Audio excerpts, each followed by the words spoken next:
রাজধানীর মোহাম্মদপুরে সুন্নতে খাতনার মতো সংবেদনশীল একটি চিকিৎসা প্রক্রিয়ায় চরম অবহেলায় এক শিশুর জীবনে নেমে এসেছে ভয়াবহ বিপর্যয়।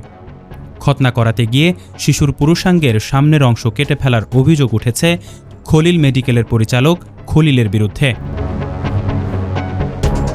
ঘটনার পর ক্ষোভ ও উদ্বেগ ছড়িয়ে পড়েছে এলাকায়।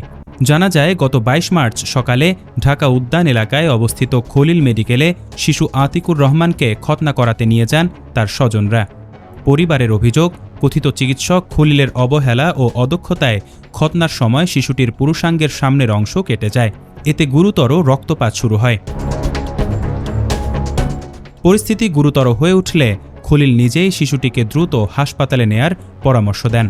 পরে হাসপাতালে চিকিৎসকদের চেষ্টায় রক্তপাত বন্ধ করা সম্ভব হলেও শিশুটির স্বাভাবিক জীবন মারাত্মকভাবে ক্ষতিগ্রস্ত হয়েছে বলে দাবি পরিবারের।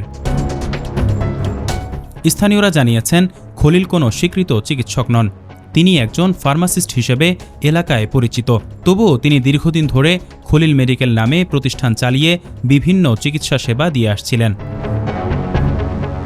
এ ঘটনায় ভুক্তভোগীর পরিবার মোহাম্মদপুর থানায় মামলা দায়ের করলে পুলিশ অভিযান চালিয়ে শুক্রবার খলিলকে গ্রেপ্তার করে।